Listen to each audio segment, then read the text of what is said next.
meron ka rin namang message share tungkol kay ano? Short message to Sister Maya. Yan, siguro yung pass yan. Tissue, tissue.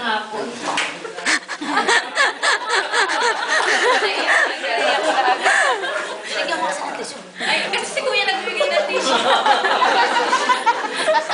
Miss ko si May. Alam mo si May, tinama ako siya bilang isang leader. Kasi nakita ko sa kanya yung, di ba mahirap ang trabaho na galing ka ng panggabi. Tapos yung desire niya na maglingkod sa Panginoon na talagang hinanga ako siya dahil napakahirap noon pag pagod yung katawan mo. Kasi the spirit is willing but the flesh is weak. Pero nakita ko sa kanya, doon ko siya hinahangaan sa kanya sa pagiging malakas niya sa kanyang flesh. Kasi nakita ko sa kanya na talaga namang talagang kahit hirap na hirap siya, pinipilit niya para lang makapaglingkod sa Panginoon. Kasi ako, ewan ko ako personally, hindi ko yung naranasan na trabaho ka ng paggabi tapos mag-isimba ka. Hindi ko naranasan yun, kaya alam ko kung gaano kahirap yun. Kasi parang ako, hindi ko kaya yung gano'n. Pero siguro kapag nandun ka sa ganung sitwasyon, kakayanin mo yun. Kaya inahangaan ko siya doon bilang gano'n. Tsaka inahangaan ko din siya, kasi yung sa pagiging secretary, dati secretarial ministry siya, nung kami naging assistant niya ako, tinuturuan niya ako sa Microsoft Word, kasi dati medyo aminado ko, wala akong kaalam-alam sa mga gano'n, pero isa siya sa mga unang tao na nagturo sa akin kung paano magano sa Microsoft Word, kung paano gawin yung mga willing siyang i-share yung knowledge niya sa iba. Yun, hinahangaan ko siya bilang gano'n, kasi talaga naman ang tayo mga Kristiyano, kailangan kung anong may alam tayo, share natin sa mga kapatid natin para malaman din nila. Tsaka hinahangaan ko din siya bilang isang ina. Kasi napakahirap ng sitwasyon niya na yung mga anak niya talaga matagal niyang hindi nakita. Although, gusto mo kasi makikita yung talagang love, yung true love na sakripisyo mo para sa mga anak mo. Kasi inahangaan ko siya dahil kung ako nga sandali ko lang na hindi nakikita yung mga anak ko. Sobrang homesick na ako. Kaya iniisip ko, parang si Sister Maya na ang tagal niya din nakita yung anak niya. Siguro talagang tinatapangan niya lang yung kalooban niya dahil sa pagmamahal niya sa mga anak niya, na sa pagmamahal niya sa asawa niya, kaya tinitiis niya yung lahat na hindi makita yung mga anak niya. Pero alam ko deep inside sa damdamin niya, kahit hindi niya sabihin, na talagang yung gustong-gusto niya nga na makita yung mga anak niya, na makasama yung mga anak niya. Pero kasi dati nga sinabi ko sa kanya, kasi sa isang pamilya dapat uunahin mo yung asawa mo kasi priority mo yung asawa mo na kasi mas pinaka-importante yung asawa mo, siya yung kasi yung other part mo. Pero mahalaga rin yung mga anak mo kasi kaya alam ko na ito na talaga yung tamang time na binigay sa kanya ng Panginoon na talaga yung prayer niya, sinagot na ng Diyos. Dahil nag-decide naman siya, hindi lang sa sarili niya, kinonsider niya talaga yung sa prayer niya. Saka siguro, yun na talaga yung damdamin niya talaga na ngayon yun na talaga yung tamang panahon na Kaya ang prayer ko sa kanya na lagi ko siyang isasama sa panalangin ko kasi nga alam ko rin na pag umuwi ka sa Pilipinas, malayo kasi sa mahal mo, sa asawa mo, mahirap din. Pero sa biyaya nga ng Panginoon, kakayanin natin ang lahat. Kasi kung tayo nga, di ba, mahirap, malayo tayo sa mga mahal natin sa buhay, kinakaya natin, di ba? Kaya, ipapanalangin ko siya na talagang yung relationship nila bilang mag-asawa. Kasi kahit naman malayo kayo sa isa't isa, pwede pa rin maging healthy ang relationship nyo. Basta, parang may Kristiyano, lagi kayo panalangin sa isa't isa, yung pagmamahalan nyo, kahit hindi kayo magkasama, magiging healthy pa rin ang Christian life nyo bilang mag-asawa. Basta pareho kayo ng paglilingkod sa Panginoon, doon siya naglilingkod sa Pilipinas, ikaw din, hindi ka naglilingkod sa Pilipinas, kasama yung mga anak niya. Ito na yung tamang panahon na ibinigay sa kanya ng Diyos. Ikaw makasama niya yung mga anak niya.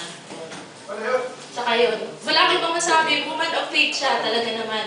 Saka nakakatuwa siya pagka tatawag siya talaga na, oh, Sister Malu, ganoon. Yung tumatawag siya talaga kasi ako minsan pag may nagtulad sa akin, di ba ako sumasagot. Pero siya talaga nakakatuwa, tumatawag siya talaga na gano'n yung niya. Basta yun, talagang hinahangaan ko siya bilang isang leader. Tsaka masaya ako kasi nakilala ko siya, naging part siya ng buhay natin. Pinikwento rin niya sa akin ni Jameson na noon na si Jameson pinapollow up siya lagi. Siguro kung ang makakakilala sa kanya, mas nakakakilala sa kanya yung asawa ko, mas marami silang pinagsamahan, mas marami silang masayang alaala. Kasi hindi kami masyadong naging close, pero as a bilang kapatid sa Panginoon, nakita ko kay Sister Maya yung dapat natin siyang hangaan. Ipag-pray na lang natin siya na sabi sa Pilipinas, saan man siya dali ng Panginoon na gawain, alam ko gagamitin siya ng Diyos. Kasi doon siya inilagay. Kasi lahat naman tayo maging fruitful kahit kung sa Pilipinas man, sa Amerika man, importante na papagamit tayo sa Panginoon. Yun lang po. Sa Diyos mo pag-fruit.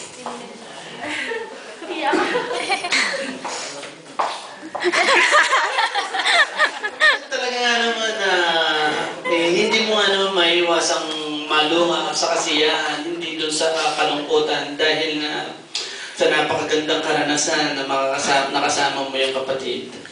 So, tunay nga na talagang bagamat hindi sila ganun katagal na nagkasama, but then again si Brother Jameson ay naging susi ng pagsasama ng pagkakaibigan nila.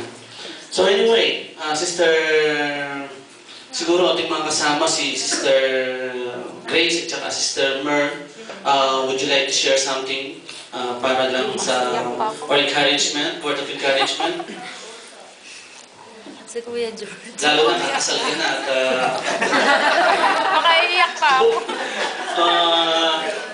so, kahit na words of encouragement lang para lang marinig naman yung boses natin ng ating kapatid at may babaunin naman siya. Okay? Handa, tissue.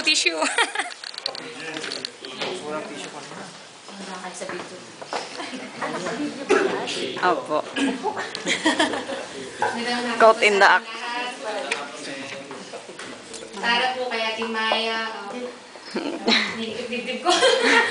Ano po, nung una ko po kayong nakita nag-soundlit po talagang nakaka-bless po yung ano nyo, kasi nai-encourage nyo kami na i-ano sa presensya ng Panginoon. Doon pa lang po parang naano na ako sa inyo kung gaano kayo ka-faithful sa paglilingkod nyo sa Panginoon at the same time po kahit malayo yung bahay ninyo at galing kayo pang gabi.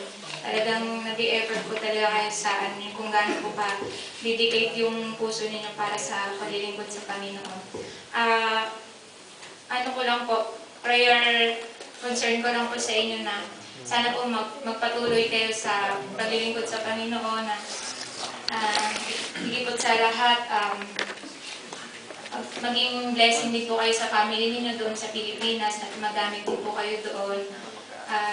Yun po, mamimiss po namin kayo. Kakailanganin po sana namin kayo. Ayun, kaya lang po, alam po namin desire na ng puso ninyo yun. Saka, kalooban na rin po ng Panginoon, pero kailangan din po namin kayo sa Pilipinas. God bless po. Pahapon po pala. Okay, talaga sana lahat ng nasasabi ninyo ay papaunin talaga ni Sister Maya. Sister Mer, bitawan mo na niyan, ikaw na magsabi. Ano sabihin ko? Hindi magano pa na. Makikita tayo sa Pilipinas. Magandang hapon po sa... Oo, ilang araw na. Wala akong masyadong masabi kay Ate Maya kasi hindi naman po kayo masyadong magkasama. Kasi nung first natin ko po, hindi ko masyadong matanda. So, nakita ko na po siya dati nang nag-lead ng praise and worship and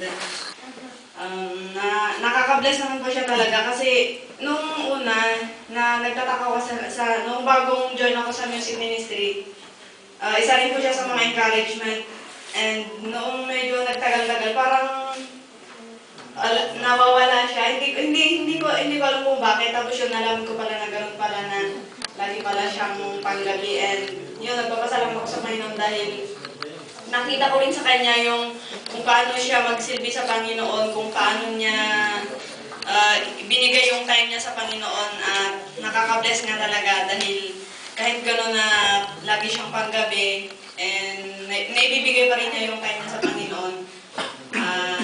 Yun lang po. God bless po at good luck po sa pag-uwi. Sana po maging blessing po kayo sa inyong family. Magkikita po tayo pag-uwi.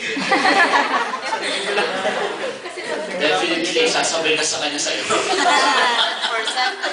Brother George, any message to Sister Mer? Maya. Sister Mer. Hindi nakikita kasi. Inaagahan naman niya eh. Pero message, kanting na po. Tayong gabing bago. Maano ba yung tubig mo? Malinis. Magandang hapon po sa Malinis inyo, pa ma'am. yan. Anyway, si Sister Maya, hindi ko masyadong nakakasama ng matagal yan, pero